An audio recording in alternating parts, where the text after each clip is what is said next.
Have you ever felt like you didn't truly deserve your achievements, or that one day, people would find out you're not as capable as they think you are? Maybe you've sat in a meeting, afraid to share your ideas, worried that others might realize you're not as smart as you seem. If so, you are not alone. This feeling has a name.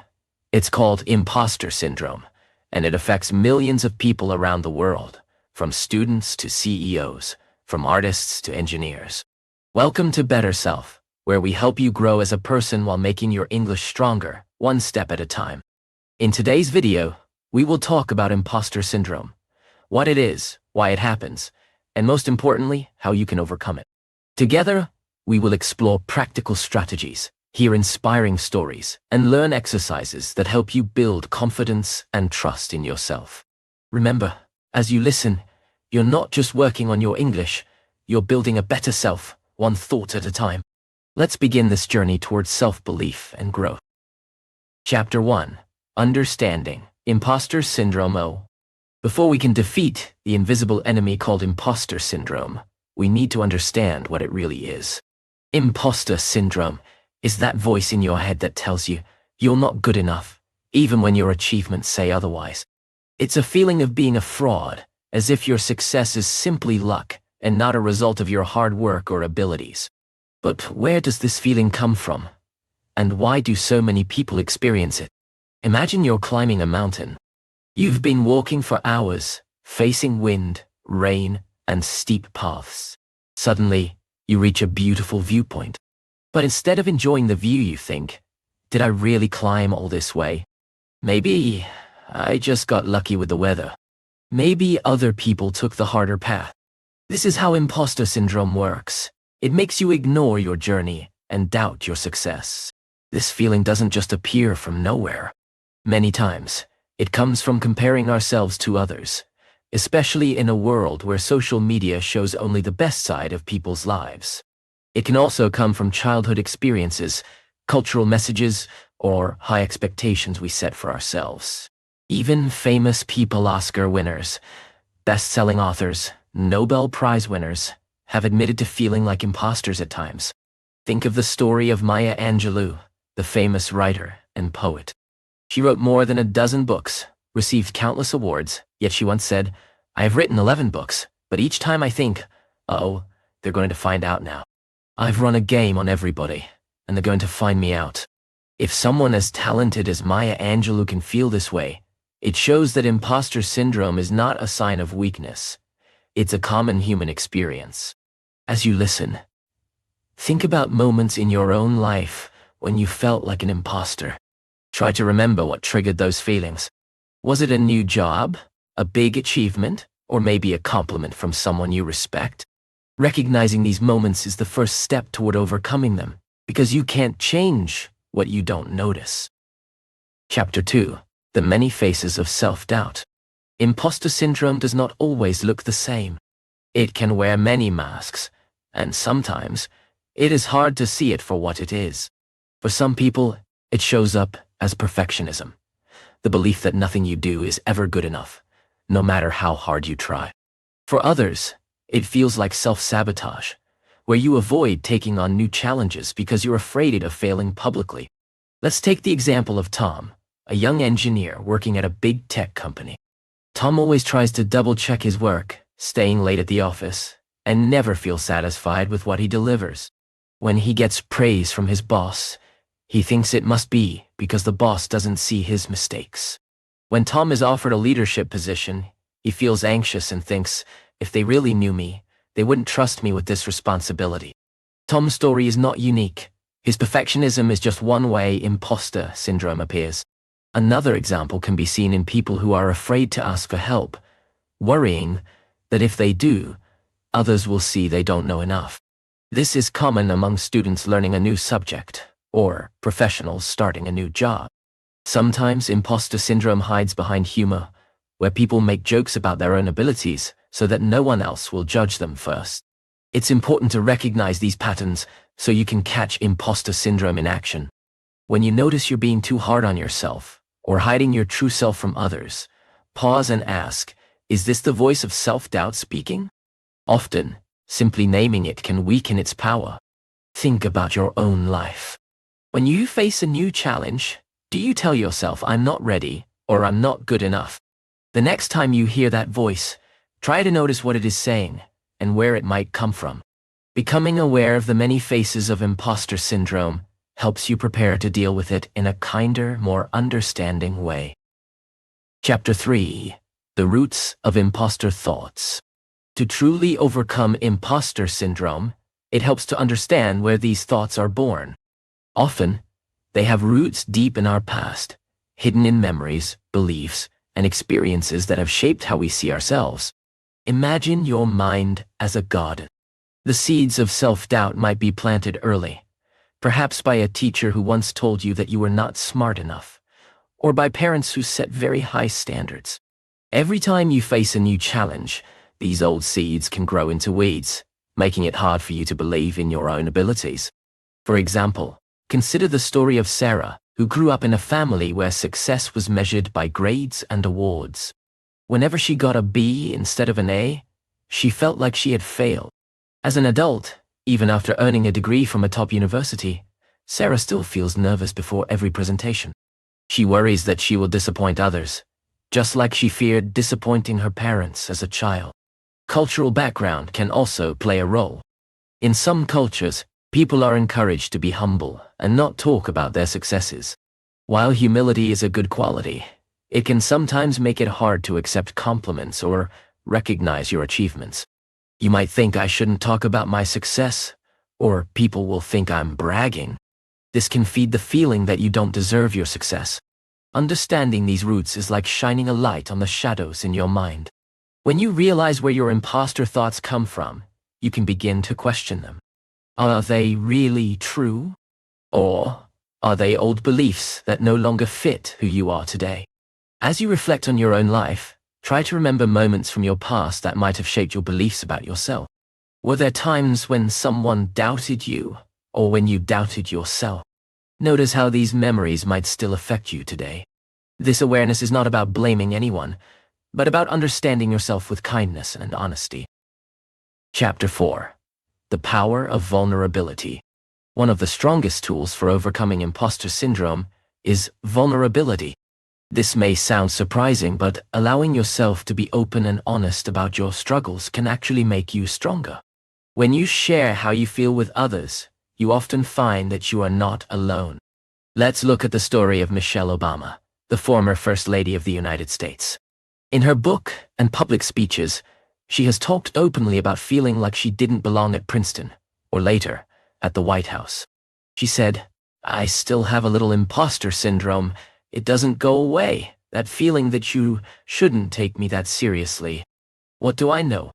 By sharing her feelings, Michelle Obama helped millions of people realize that even the most successful people feel the same doubts. Vulnerability is not weakness, it is courage.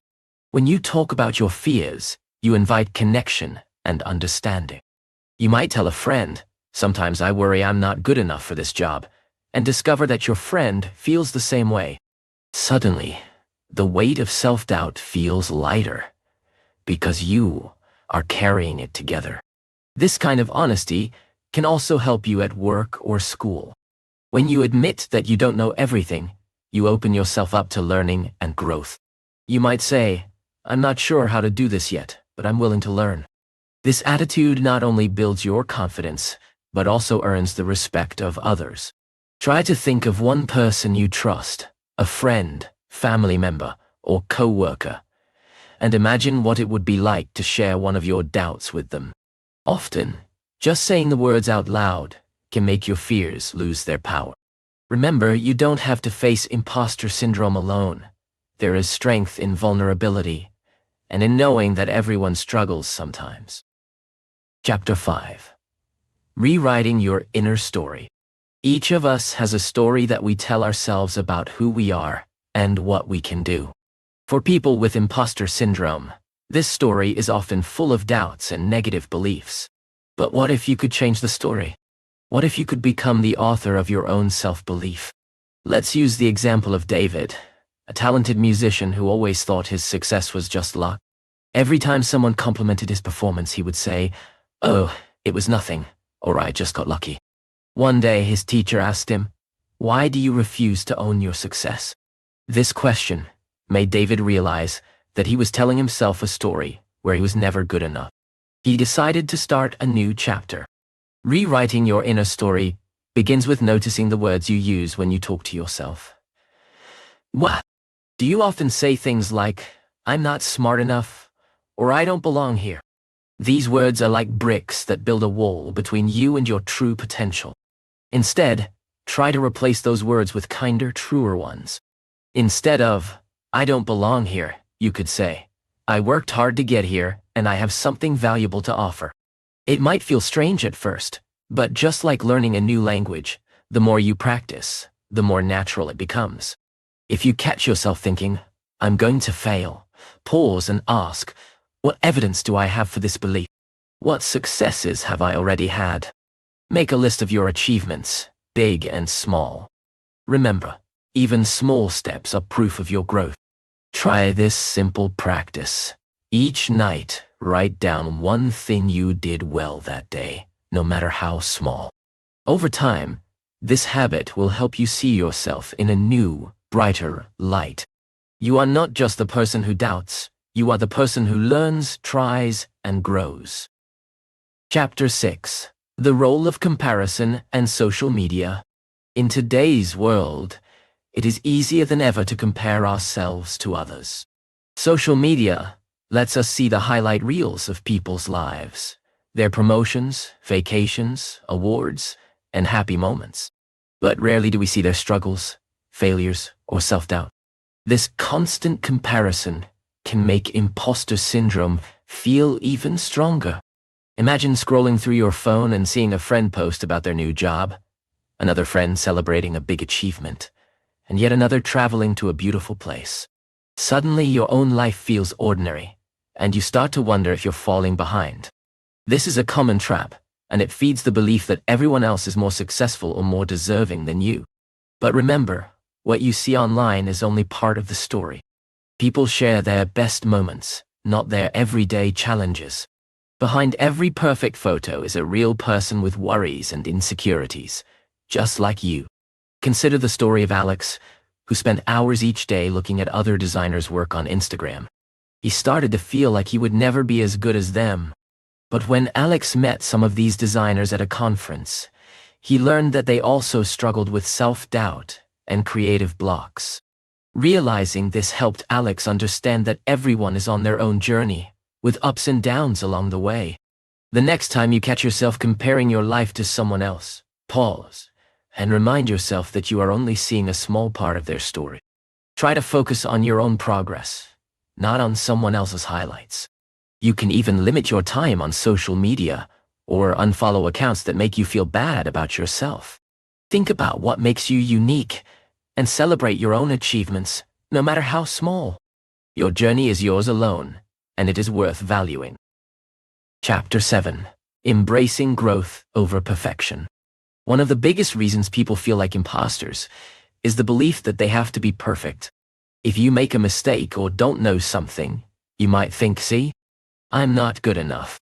But the truth is, nobody is perfect. In fact, making mistakes is a natural part of learning and growing. Let's use the analogy of learning to ride a bike. At first, you wobble and fall. You might feel embarrassed or frustrated, but each time you get back on, you learn a little more. Soon, you're riding smoothly. If you had quit after the first fall because you weren't perfect, you would never have learned to ride at all. This is the heart of a growth mindset, the belief that you can improve with effort, practice, and time. People with a growth mindset see challenges as opportunities to learn, not as signs of weakness. They understand that failure is not the end, but a step on the way to success.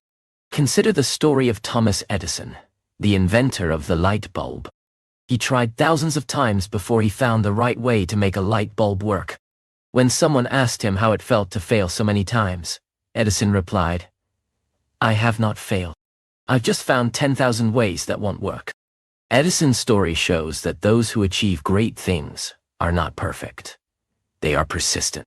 When you feel like an imposter, Remind yourself that you don't have to know everything or get everything right the first time. Focus on what you can learn from each experience and celebrate your progress. As you go through your day, notice moments when you are hard on yourself for not being perfect. Try to shift your focus to what you are learning instead. Remember, growth is more important than perfection. Chapter 8. Building a support system. You don't have to face imposter syndrome alone. Having a support system, people who encourage you, believe in you, and remind you of your strengths, can make a huge difference in building your confidence. Think of your support system like a team in a relay race. Each person helps carry the baton for a while, cheering you on and supporting you when you get tired. This team can include friends, family, mentors, teachers, or even online communities. When you share your goals, fears, and successes with others, you create a network of encouragement that lifts you up. Consider the story of Priya, a university student who felt like she didn't belong in her advanced science program. She was afraid to ask questions in class, believing the other students were smarter than her. One day, she joined a study group. She was surprised to find that her classmates had the same worries and questions. Together, they helped each other understand difficult topics, and Priya's confidence began to grow.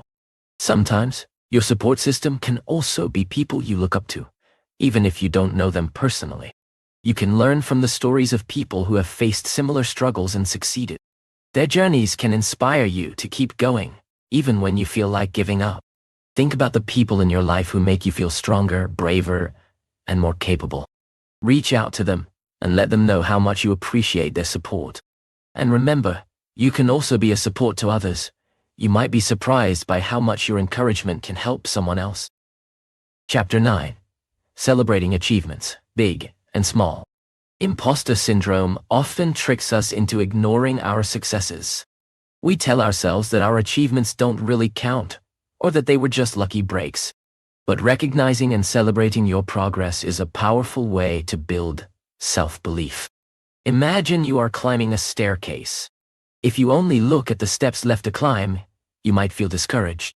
But if you stop and look back at how far you've come, you can see all the progress you've made.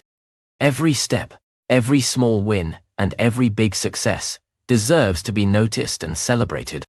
Take the example of Maria, a language learner who wanted to become fluent in English.